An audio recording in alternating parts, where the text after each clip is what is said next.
تو یہ چیز جو تھی وہ لاہور ریزولوشن میں رہ گئی تھی.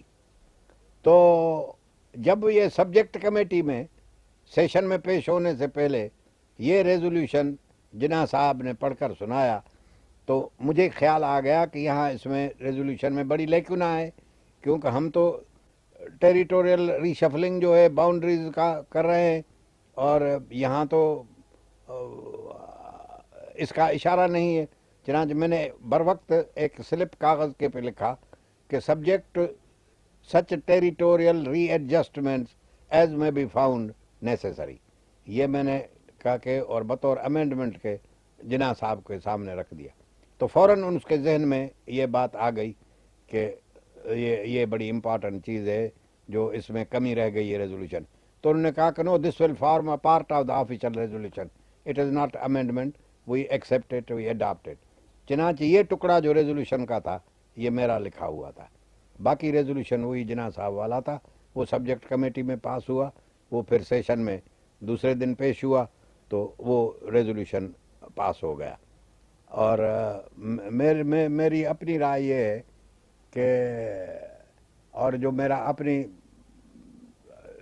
دیکھی ہوئی چیز تھی وہ یہ تھی کہ یہ ڈرافٹ جو تھا وہ جناح صاحب کا اپنا تھا، کیونکہ انہی کی انگریزی تھی، انہی کے خیالات تھے، بار بار یہ بحث کرتے رہتے تھے تو مجھے وہ معلوم تھے. اور پھر مجھے ان کے کی تحریر جو تھی وہ مجھے دی گئی، ان کے تحریر میں، ان کی لکھت میں مجھے وہ ریزولوشن کی ڈرافٹ دی گئی تھی جو میں سکندر حیات کو جا کے میں نے دکھائی دی.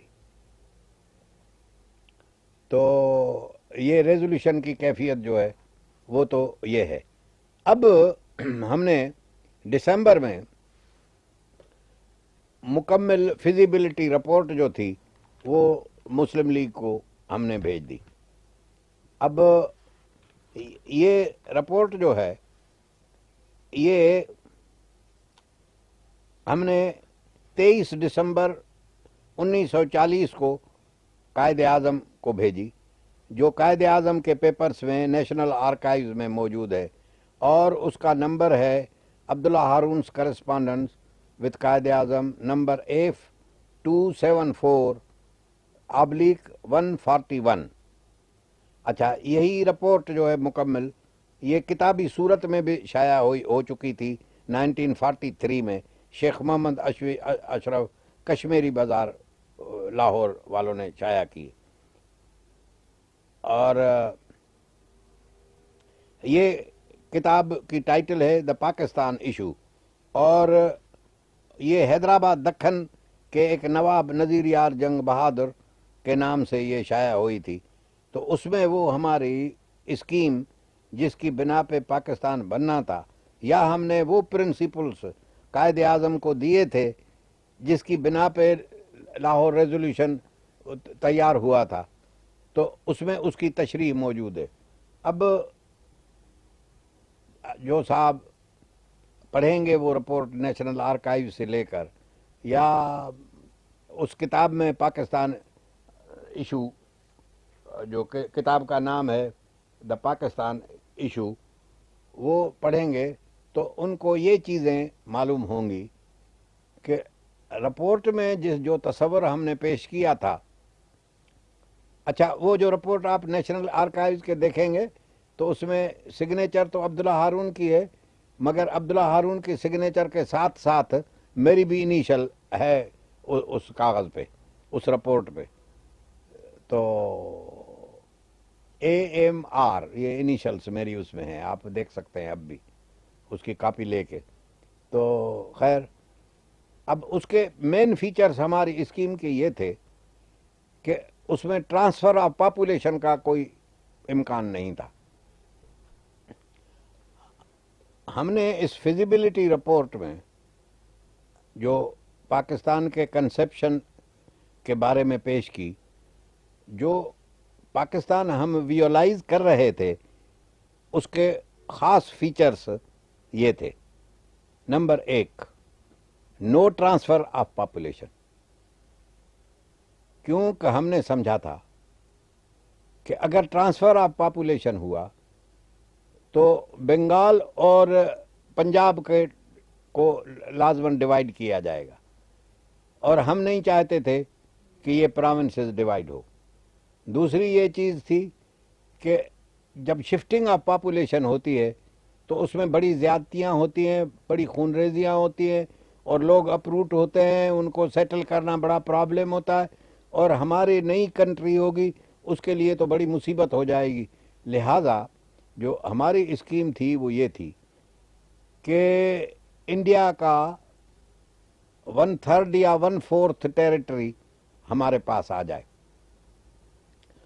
مسلمانوں کا اس ٹیریٹری کے اندر پرسنٹیج اباؤٹ 65 to 70 رہے، پروپورشن مسلمانوں کا، باقی مائنارٹیز ہوں، اور اس کی باؤنڈریز یہ ہوں کہ سارا راجپوتانہ، پنجاب کی ساری اسٹیٹس، پنجاب کا مکمل صوبہ، فرنٹیئر کی اسٹیٹس، بنگال اور آسام میں مسلمان والا حصہ جو جس میں مسلمانوں کی میجارٹی ہے، اور ہماری سرحدیں جو ہوں اس میں کے اندر دلی بھی آ جائے، کیونکہ وہ ہمارا ثقافتی مرکز ہے اور ہماری تاریخ کا بڑا حصہ ہے، وہ امپورٹنٹ جو ہے، آگرے تک ویسٹ پاکستان کی حدود چلی جائیں۔ تو یہ ساری ٹیریٹری آ جانے کے بعد ہماری مسلمانوں کی جو ہندوستان میں مسلمانوں کی ساری آبادی تھی اس کا 64 to 70% کو پروٹیکشن مل جاتی تھی، یعنی وہ یہ سب اس مسلم ٹیریٹری میں آ جاتے تھے، باقی تھوڑے رہ جاتا تھے۔ نہ یہ کہ 10 کروڑ ادھر ہوں اور 8 کروڑ پاکستان میں رہ جائیں۔ تو ہم نے ٹرانسفر آف پاپولیشن، خود قائد اعظم بھی ٹرانسفر آف پاپولیشن کے فائدے میں نہیں تھے، خود انہوں نے کہتے رہے کہ we don't envisage transfer of population, اور خود جو لاہور ریزولوشن ہے اس میں مائنارٹیز کے پروٹیکشن کا خاص اہتمام رکھا گیا ہے کہ with their consent and their agreement جو ہوگا، وہ آپ اگر لاہور کا ریزولوشن پڑھیں تو اس سے آپ کو معلوم ہو جائے گا قائد اعظم کا تصور کیا تھا۔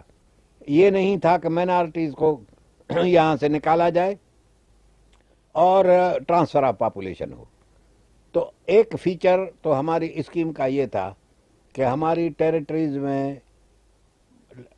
یہ راجپوتانہ آ جائے، پنجاب آ جائے مکمل، بنگال مکمل آئے، پنجاب کی اسٹیٹس آ جائیں، اور فرنٹیئر کی اسٹیٹس آ جائیں، اور آسام کا اور سارا، اور بہار کے 2 ضلع جہاں مسلمانوں کی اکثریت تھی۔ تو اس سے مسلمانوں کی اکثریت کو، جو ہندوستان میں مسلمان رہتے تھے، ان کو پروٹیکشن پاکستان کی مل جاتی، وہ پاکستان میں آ جاتے تھے۔ ہمارے تصور سے یہ بات بعید تھی کہ قائد اعظم کو ایسا پاکستان قبول کریں گے کہ جیسے آدھا پنجاب بھی ختم اور بنگال بھی آدھا ختم، کلکتہ بھی ہمارے ہاتھ سے جائے، سب چیزیں، کوئی نئی چیز نہیں آنے پائے، راجپوتانہ بھی نہ آئے، جوناگڑھ بھی چلا جائے۔ یہ سارا جو تھا اس حادثے کے لیے ہم نے رپورٹ میں گنجائش نہیں رکھی تھی، یہ تو بعد میں ہو گیا اور ہم بے زبان رہ گئے، ہم کچھ نہیں بول سکے۔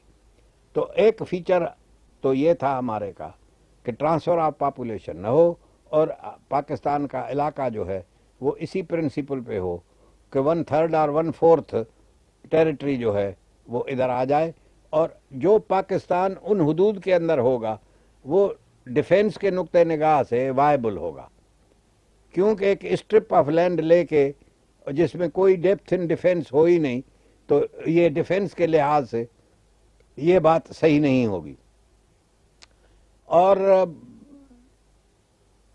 ہمارا زور اس بات پہ تھا کہ ایسا پاکستان بنے جو اگر ہندوستان کے برابر نہ ہو تو بھی اتنا ہو کہ ہندوستان کے مسلمانوں کی میجارٹی کو بغیر ٹرانسفر آف پاپولیشن ان کو پروٹیکشن مل جائے، وہ پاکستان میں آ جائیں۔ اس لحاظ سے اگر آگرے تک ہم چلے جاتے، بنگال ہم کو سارا مل جاتا، پنجاب ہم کو سارا مل جاتا، اور ٹرانسفر آف پاپولیشن بھی نہیں ہوتا، خون خرابہ بھی نہیں ہوتا، اور یہ خانہ بربادی جو لاکھوں انسانوں کی بعد میں ہوئی یہ بھی نہیں ہوتی۔ تو ہم نے رپورٹ کو فیکٹس اینڈ فگرز کے ساتھ، آپ اگر پاکستان ایشو میں یا آرکائیوز میں وہ رپورٹ پڑھیں گے جو فیزیبلٹی کی رپورٹ عبداللہ ہارون کے سگریچر کے تحت قائد اعظم کو دسمبر 40 میں بھیجی گئی، تو اس میں یہ ساری چیزیں جو ہے آپ کو یہ مل جائیں گی کہ یہ مین فیچرز تھے۔ مگر بعد میں جب پاکستان بنا تو خبر نہیں ہے، اس زمانے میں تو ہم قائد اعظم کے قریب نہیں تھے، اور ایسی جلد بات ہو گئی کہ وہ جو ہمارے تصور کا پاکستان تھا وہ نہیں بن سکا، اور صوبے بھی ٹوٹ گئے، اور ٹرانسفر آف پاپولیشن ہوا، اور لاکھوں آدمی جو تھے وہ مارے گئے اور برباد ہو گئے۔ اور آج تک جو ہے چونکہ ہمارا کنٹری جو ہے یہ بالکل ایک اسٹرپ آف لینڈ ہے، ویسٹ پاکستان میں رہ گئی ہے، تو دشمن ہمارے رات دن دندناتے پھرتے، وہ جانتے ہیں کہ اگر کسی ایک جگہ پہ سے 2 جگہیں پہ ہم نے پاکستان کو کاٹ لیا تو پھر سارا ملک جو ہے وہ گر جائے گا، تباہ ہو جائے گا، اور مسلمانوں کی اکثریت کو بھی ہم پروٹیکشن نہیں دے سکے۔ پھر بدقسمتی سے ہماری سے بنگال بھی علیحدہ ہو گیا، تو وہ بھی ہم کو کمی محسوس ہوئی، تو ایک چھوٹی سی مسلم اسٹیٹ پاکستان بن کے رہ گئی، جو 5th largest state in the world تھی۔ جناح صاحب کے پاکستان بنانے کے بعد بھی 5th لارجسٹ اسٹیٹ تھی، وہ خدا جانے اب کون سے نمبر پہ یہ مسلم اسٹیٹ رہ گئی۔ تو اس کے بعد جب لاہور ریزولوشن اور یہ رپورٹیں شائع ہوئیں تو ہندوستان میں ایجیٹیشن نے زور لیا پکڑا، اور ہندوؤں نے اور شور مچایا، مسلمانوں کی توجہ اس طرف گئی کہ یہ بھی کوئی چیز ہے جس نے سے ہندو اس حد تک برفروختہ ہوئے، لہذا یہ ہمارے فائدے کی چیز ہے۔ چنانچہ مسلمان لپکے پاکستان کی طرف، اور آخر جناح صاحب نے پاکستان یہ قبول کر لیا، اور ان حدود کے اندر پاکستان بن کے